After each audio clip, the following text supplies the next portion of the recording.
you looking for? It's me, Guilty? It's time.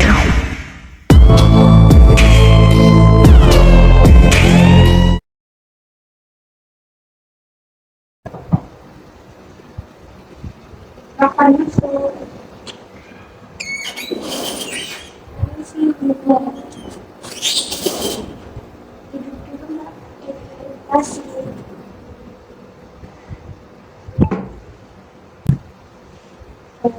sebenarnya dengan mbak siapa ini? Dengan mbak kita bu dari kelas 11 IPS 1. Karena mbak kita kemarin diinfokan sama wali kelas saya untuk ruang BK sini.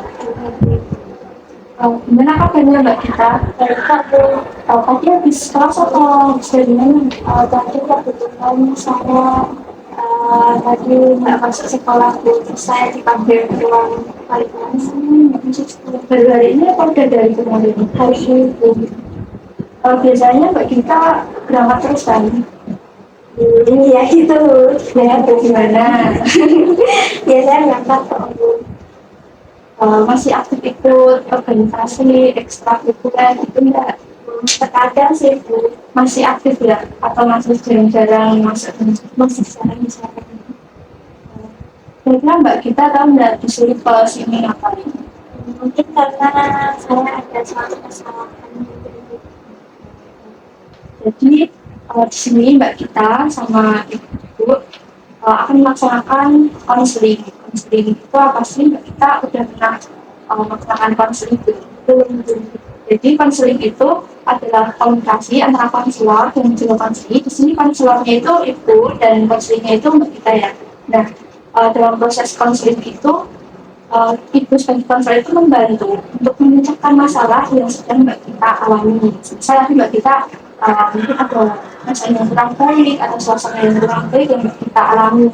Nah, untuk masalah waktu sendiri kira-kira kita akan melaksanakan konseling kalau 30 menit. Kita enggak ya ini ya. Di sini masih sudah nggak ada kegiatan apa masih ada lagi? Enggak ada, cuma 15. Jadi dalam proses konseling itu sendiri juga ada asas-asasnya mbak kita. Jadi mbak kita itu nggak usah khawatir kalau masalahnya itu mau disebar ke yang lain atau guru-guru yang lain. Dan di konseling itu ada 3 asas. Yang pertama itu ada asas kerahasiaan, di mana konselor dan juga mbak kita itu nanti sama-sama menjaga rahasianya. Kita berkomitmen untuk saling menjaga rahasia dan itu juga memastikan akan menjaga rahasia yang nantinya mbak kita akan ceritakan. Yang kedua ada asas kesukarelaan. Asas kesukarelaan ini nanti mbak kita kesini secara sukarela dan juga nanti secara sukarela menceritakan apa yang menjadi permasalahan mbak kita. Yang ketiga, asas keterbukaan. Jadi nanti ibu minta mbak kita terbuka, nggak usah malu-malu, nggak usah takut, karena kan udah ada kerahasiaan yang pastinya akan terjamin buat mbak kita. Jadi nggak usah ragu, nggak usah takut, itu pasti akan menjaga rahasia yang mbak kita alami. Ya, mbak kita tadi bilang udah siap mengikuti proses konseling ya. Jadi biar ada kesepakatan dan mbak kita juga nggak ragu-ragu buat mengungkapin permasalahan yang sedang kita alami. Jadi ibu minta di sini ada lembar kesepakatan mengikuti konseling. Apakah mbak kita bersedia untuk mengisi ini? Bersedia. Ini diisi semua ya bu? Ya.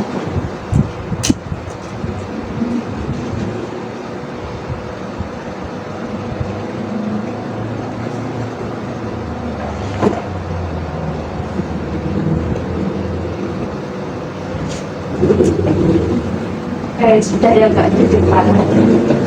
Terima kasih ya sudah mengisi lembar kesepakatan mengikuti konseling dan ini nanti bakal jadi kesepakatan kita berdua bahwa pelaksanaan konseling ini benar-benar terjaga rahasia.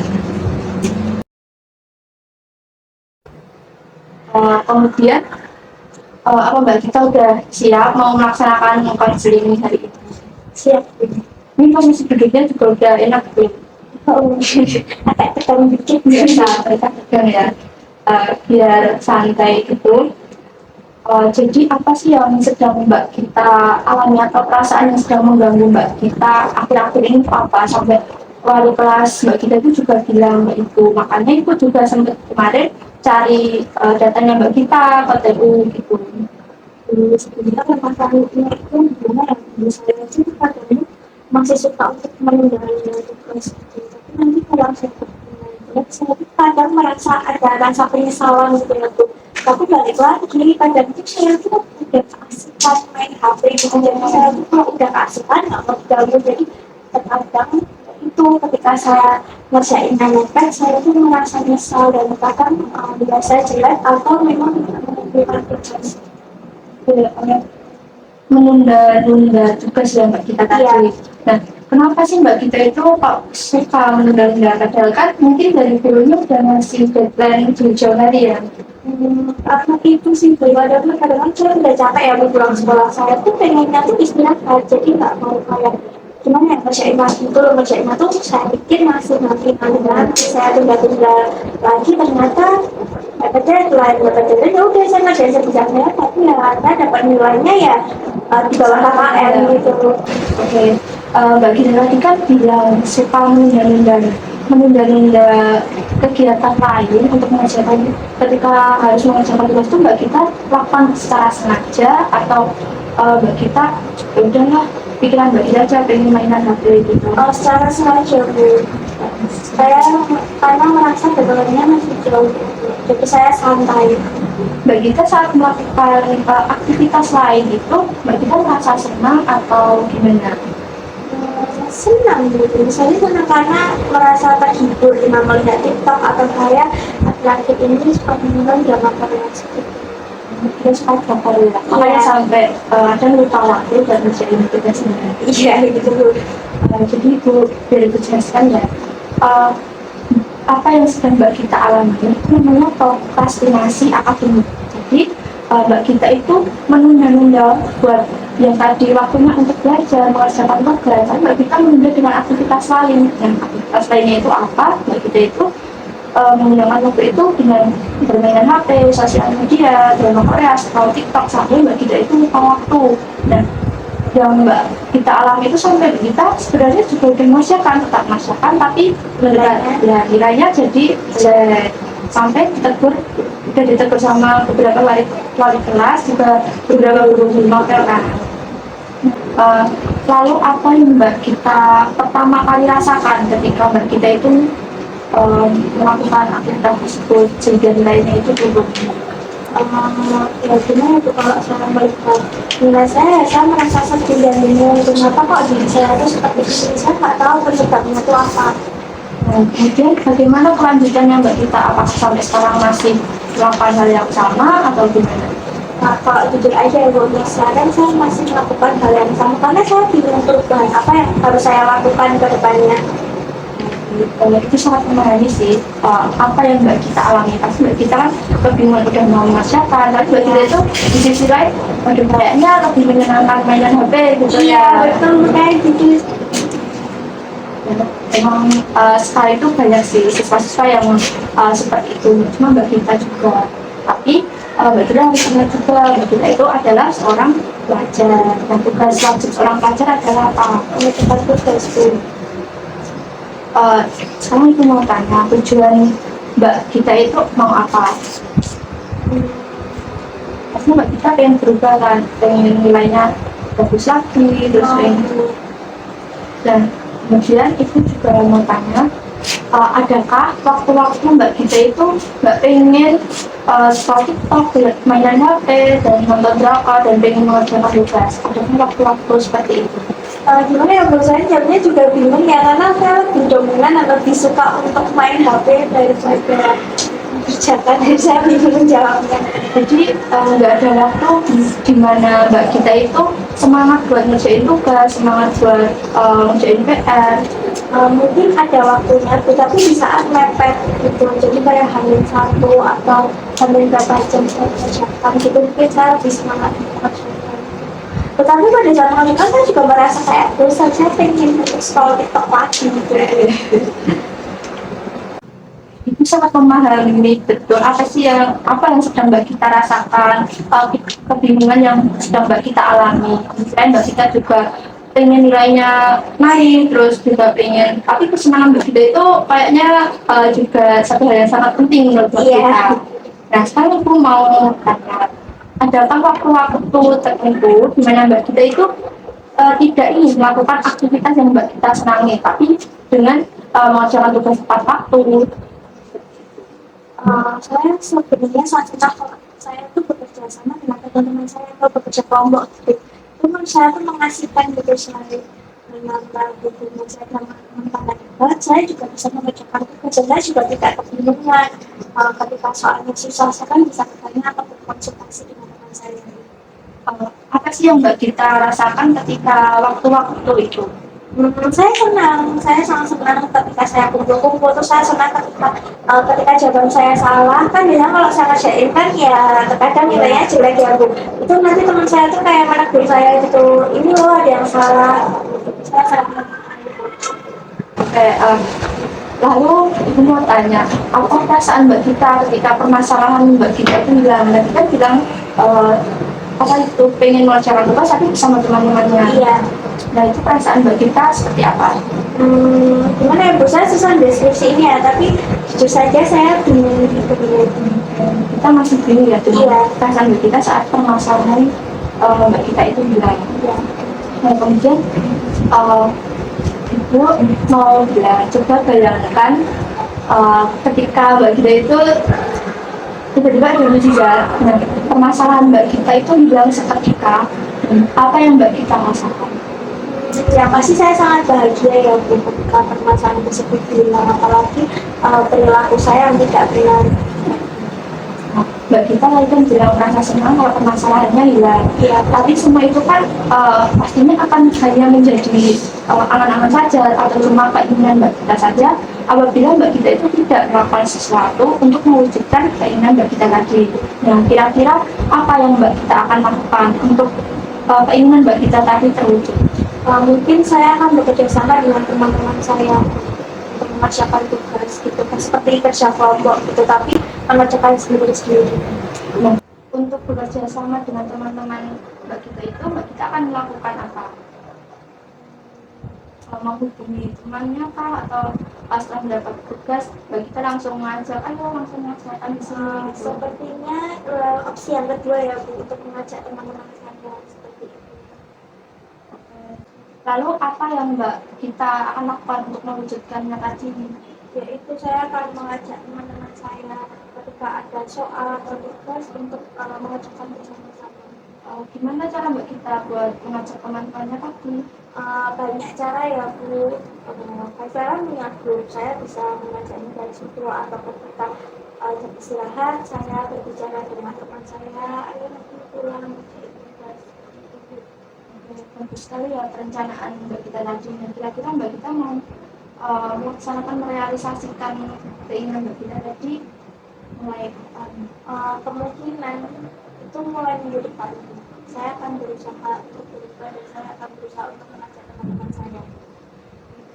Wah, bagus sekali ya perencanaan Mbak Gita tadi. Mbak Gita juga sudah mulai menentukan apa yang akan Mbak Gita lakukan, mulai dari akan mengajak teman-teman, dan Mbak Gita juga merasa senang apabila permasalahannya itu hilang. Nah, Mbak Gita juga akan melakukan apa yang dikatakan Mbak Gita tadi.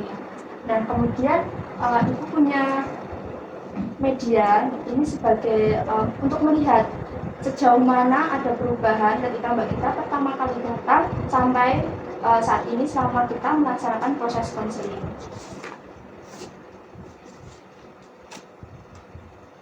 Jadi ini untuk media dalam bimbingan dan konseling itu namanya adalah scaling fashion. Nah, apabila Ibu punya kenyataan ya bahwa Mbak Gita tadi ada di posisi di sini saat pertama kali datang, yaitu Mbak Gita merasa bingung dan tidak tahu mau melakukan apa dan solusi seperti apa. Nah, kira-kira setelah kita melaksanakan proses konseling dari awal sampai sekarang ini, Mbak Gita sudah berada di posisi yang gimana? Posisi lima. Oke, di sini. Bisa dideskripsikan posisi 5 itu menurut Mbak Gita itu seperti apa? Nanti tadi kan ibu kan sudah menggali dari yang cerita saya.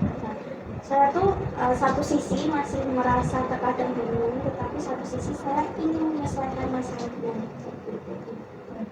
Kemudian untuk selanjutnya target Mbak Gita itu akan mencapai di skala berapa? Skala saat ini kan 1 sampai berapa ya Bu? Oh ya, jadi ini skala 1 sampai 10, di mana skala 1 adalah menunjukkan bahwa Mbak Gita itu merasa tidak tahu akan melakukan apa-apa dan merasa kebingungan mengenai permasalahan dan mencari solusinya. Semakin ke arah kanan skala ini, jadi Mbak Gita itu merasa bahwa Mbak Gita sudah merasa lega dan mudah mencapai solusi dan tujuan dari proses konseling bersama Ibu. Skala 7 dulu, saya pengen ke skala 7 dulu. Tadi kan Mbak Gita bilang sekarang ada di posisi skala 5 dan ini mencapai di posisi skala 7. Namun di posisi skala 5 sampai ke skala 7 itu Mbak Gita harus melalui di skala nilai berapa?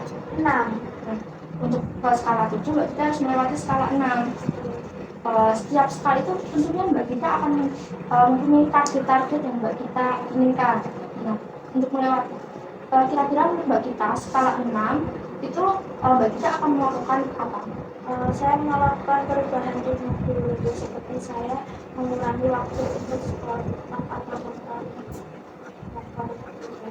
Nah, kemudian setelah melewati skala 6, untuk skala 7 sendiri target Mbak Gita, nah itu seperti apa, bisa dijelaskan kepada Ibu?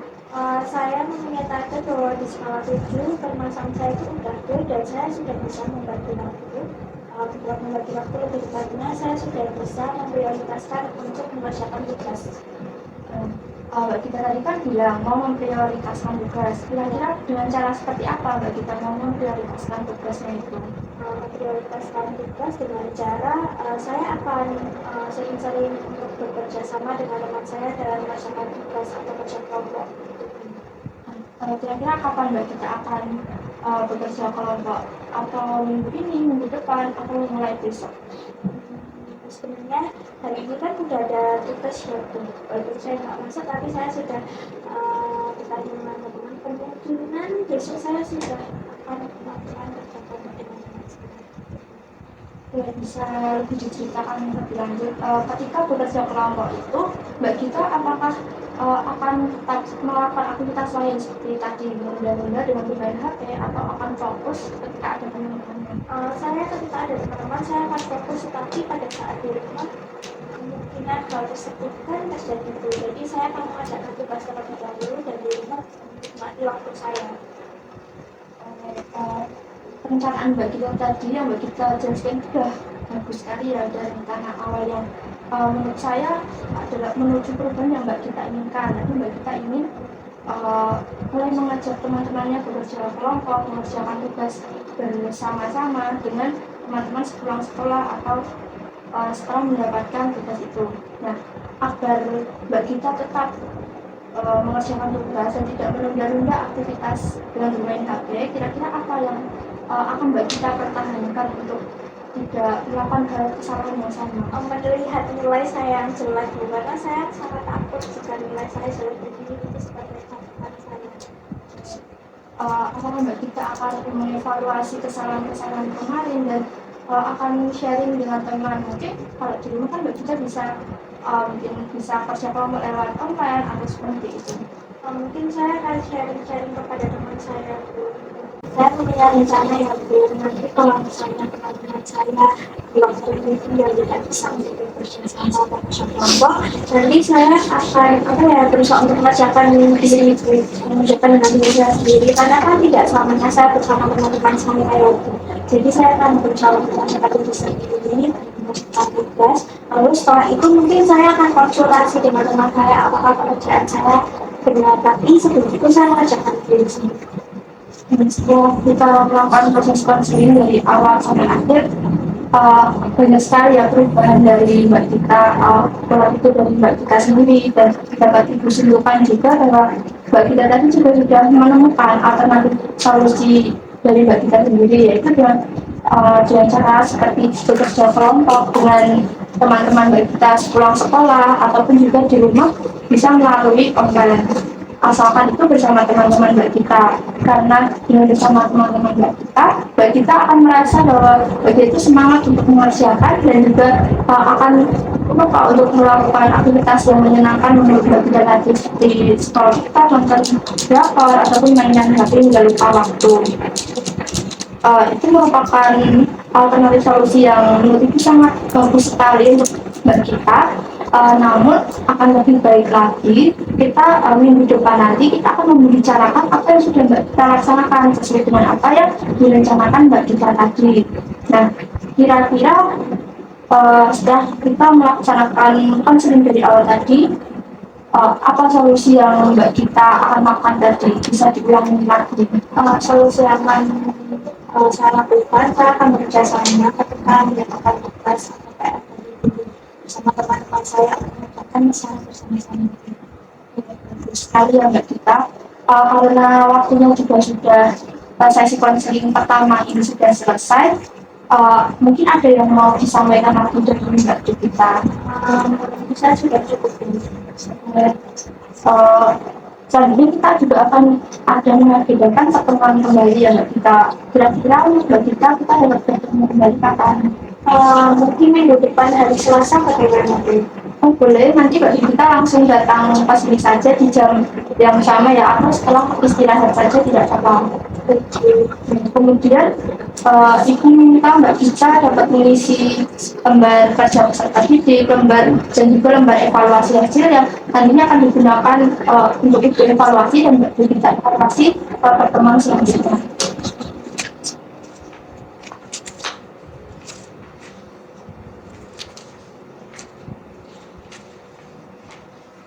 Tunggu ya Mbak kita. Ini jatuh.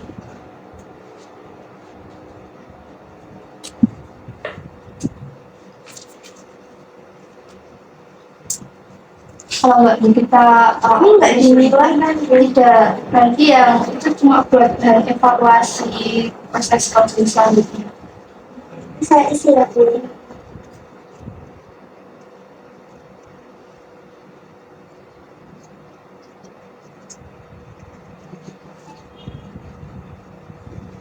Ini ada pertanyaan ini ya udah. Kita dijawab Mbak kita sebisanya ya.